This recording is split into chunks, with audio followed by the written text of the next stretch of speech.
নির্বাচন পরবর্তী গণনা কেন্দ্রের নিয়মাবলী সম্পর্কিত সর্বদলীয় বৈঠক করল জেলা পুলিশ প্রশাসন পদস্থ কর্তারা। শনিবার দুপুরে জেলা প্রশাসনিক ভবনে এই বৈঠকে উপস্থিত ছিলেন জেলা শাসক রাজনবীর সিং কাপুর, পুলিশ সুপার অনুপম সিং সহ অন্যান্য পদস্থ কর্তারা। এছাড়া শাসক ও বিরোধী শিবিরের বিভিন্ন প্রতিনিধিরা এই বৈঠকে হাজির হয়েছিলেন। সেখানে মালদার 2 গণনা কেন্দ্রে প্রবেশের ক্ষেত্রে প্রশাসনিক নিয়মাবলী সম্পর্কিত বিষয়গুলো জানানো হয়। বৈঠকের মধ্যে জয়েন্ট স্ক্রিনে ড্রোনের তোলা ছবি দেখিয়ে গণনা কেন্দ্রে প্রবেশ এবং বাইরের পরিস্থিতি সম্পর্কে বিশদ আলোচনা করা হয়।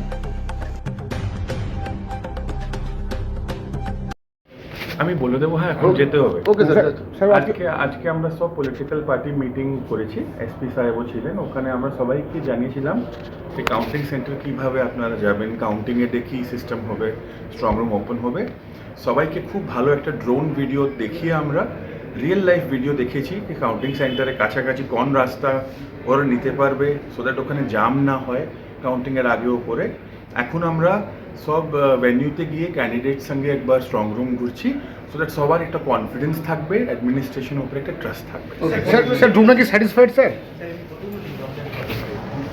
অল পলিটিক্যাল মিটিং ছিল ডিএমএসপির সাথে। সোমবার কাউন্টিং কি ইনস্ট্রাকশন দিল, গাইডলাইন দিল? ইনস্ট্রাকশন বলতে আগামী 4 তারিখ যে আমাদের কাউন্টিং আছে মালদা কলেজ এবং পলিটেকনিক কলেজে, সেখানে গাড়ি ঘোড়া কোথায় থাকবে, পলিটিক্যাল পার্টি তার ট্রেন কোথায় বসাবে এবং কিভাবে কি করতে হবে, কি কি জিনিস নিয়ে ভেতরে অ্যালাউ করা যাচ্ছে, এবং একবার কাউন্টিং এজেন্ট ভেতর ঢুকলে তিনি আর বাইরে বেরোতে পারবেন না, কিভাবে বেরোবেন, এই সমস্ত বিষয় নিয়ে আলোচনা হলো। আমরাও কিছু কিছু বিষয় নিয়ে আমাদের দাবি জানালাম, ওনারা সেইগুলো সিওতে জানাবেন, তারপরে আমাদের একটা সদুত্তর দেবেন। বলছি ড্রোনের নজরদারিতে কী দেখালো? ড্রোনের নজরদারিতে যে ক্যাম্প অফিসগুলো কোথায় হবে সেটা এসপি সাহেব একটা ড্রোনের মাধ্যমে একটা প্রেজেন্টেশন তৈরি করেছিলেন যে কোথায় কোথায় করা যায়, সেই বিষয়টা ড্রোনের মাধ্যমে দেখালেন কোথায় ক্যাম্প অফিস করে। স্ট্রং রুম কখন খোলা হবে সেই সময়? 6টার সময় খোলা হবে এবং সমস্ত পলিটিক্যাল পার্টির যারা যারা ক্যান্ডিডেট আছে তাদেরকে 6টার মধ্যে সেখানে উপস্থিত হতে বলা হবে। মানে ড্রোনের কি ভিডিও দেখালো, মানে কোন কোন জায়গাগুলো? এটা যেটা দেখালো সেটা হচ্ছে মালদা শহরের ওই বিহানি পেট্রোল পাম্প থেকে রথবাড়ি পর্যন্ত, আর পলিটেকনিক কলেজের দেখালো সেটা হচ্ছে পেট্রোল পাম্প যেটা আছে সেই পেট্রোল পাম্প থেকে আপ টু পলিটেকনিক কলেজটা পার করে ওই কিছুটা 100-200 মিটার পর্যন্ত সেটা দেখা। পার ক্যান্ডিডেট কজন অ্যালাউ করছে?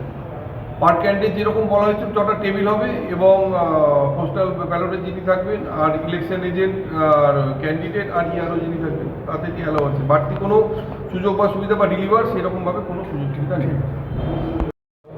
অল পলিটিক্যাল মিটিং হলো কাউন্টিং নিয়ে, ডিএমএসপি কি ইনস্ট্রাকশন দিল? ইনস্ট্রাকশন বলতে আগের নিয়ম যেগুলো ছিল একই নিয়ম, 200 মিটারের মধ্যে প্রবেশ করতে পারবে না।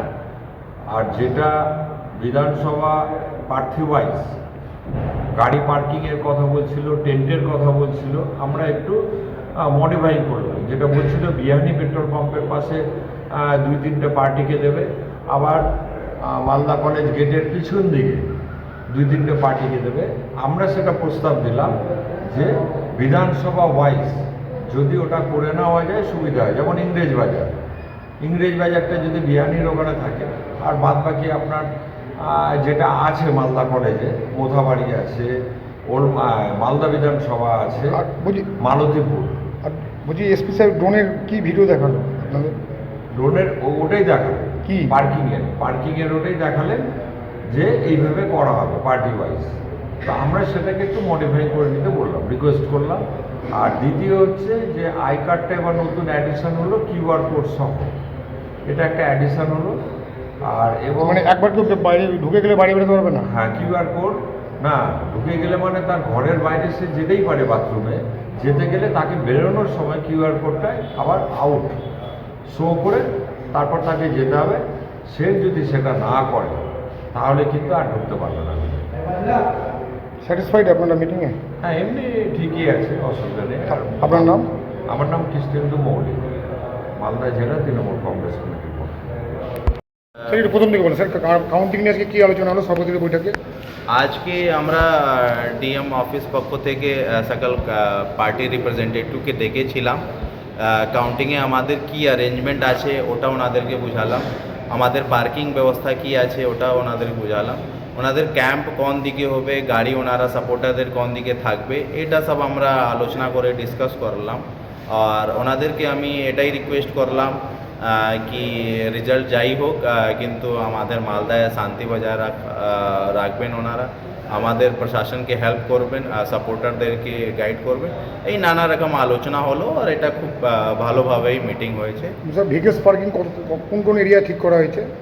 দেখুন মালদা কলেজে যদি আমি কথা বলি তো একটা যে রবীন্দ্র স্ট্যাচু সাইডে যে মালদা কলেজ গ্রাউন্ড আছে ওখানে গাড়ি পার্কিং থাকবে, আর সেকেন্ড যে রথবাড়ি আছে ওই সাইডে গাড়িগুলো পার্ক থাকবে।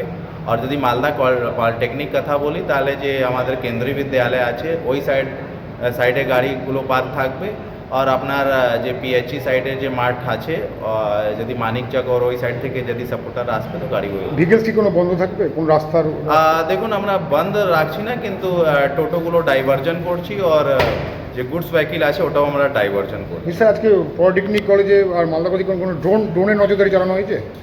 আমরা ড্রোন দিয়ে আমরা একটা ভিউ ওভারঅল নিয়েছি আর কাউন্টিং দিন भी আমরা কিন্তু ড্রোন চালিয়ে সুপারভিশন করি। ড্রোনে কোন কোন জিনিসগুলো দেখা হলো স্যার? আমরা মেনলি ড্রোন দিয়ে আমাদের কোথায় পার্কিং ব্যবস্থা কোথায় আছে, আমাদের ট্রাফিক কোথায় চোক হতে পারে, কোথায় এনারা যে ক্যাম্পগুলো আছে ওটা করবে, এটা সব আমরা দেখেছি। বলছি কাউন্টিংয়ে কত পুলিশ মোতায়েন, কত সেন্টার পোস্ট মোতায়েন থাকবে?